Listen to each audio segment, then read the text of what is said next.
dit souvent que les Suisses n'aiment pas les frontaliers, qu'ils prennent les jobs, qu'ils saturent les routes ou encore qu'il faut monter les loyers. Mais en réalité, si on regarde la vérité en face, sans eux, c'est une partie de l'économie qui s'effondre. Bonjour à tous et à toutes, c'est le T et bienvenue dans une nouvelle vidéo. Générique.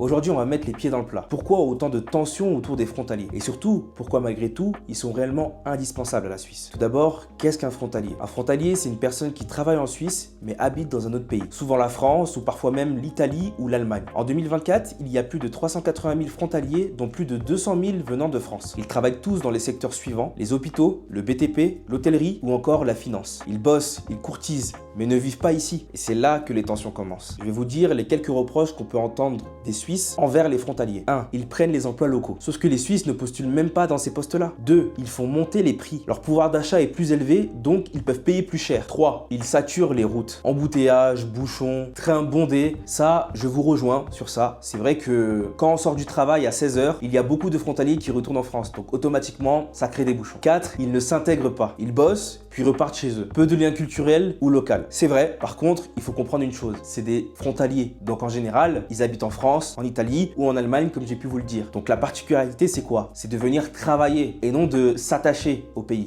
Donc en vrai, pour parler cru, c'est de venir récupérer l'argent et de rentrer dans son pays. Le but d'être frontalier, c'est justement d'avoir un pouvoir d'achat le plus élevé possible pour vivre décemment. Mais d'ailleurs, pour certains, ce sont des profiteurs. Mais est-ce que c'est vraiment le cas? La réalité, c'est que beaucoup de secteurs tournent grâce aux frontaliers. Dans les hôpitaux, une part importante vient du personnel français. Dans le BTP d'ailleurs, sans main-d'œuvre frontalière, les chantiers s'arrêteraient. Dans l'hôtellerie, la restauration, la banque, la tech encore. Ils apportent compétences, expérience ou encore flexibilité. Et l'économie suisse en a réellement besoin. Derrière le mot frontalier, il y a des gens, des parents, des étudiants, des pros qui veulent juste bosser et vivre en fait. Et du côté suisse, il y a aussi des gens qui galèrent à se loger, à vivre et qui se sentent oubliés. Il faut arrêter de les opposer. Ce ne sont pas les uns contre les autres, c'est le système qui déraille en fait. Alors fermer les frontaliers, c'est impossible. Se passer des frontaliers, l'économie suisse s'écroule. Il faut plutôt dialoguer, mieux organiser, mieux intégrer et respecter surtout les deux côtés. Et surtout sortir des clichés, s'il vous plaît. Un frontalier n'est pas un voleur d'emploi, c'est un travailleur comme les autres. Le problème, ce n'est pas les frontaliers. Le problème, c'est un modèle économique qui met les gens en concurrence au lieu de les rapprocher. Alors, si t'es frontalier ou suisse, partage ton expérience en commentaire. Et abonne-toi si tu veux du contenu qui te fait réfléchir. En tout cas, je sais pas si t'aimes ce genre de vidéo, mais moi, la vidéo YouTube, j'aime trop, c'est une dinguerie. Peace out l'équipe.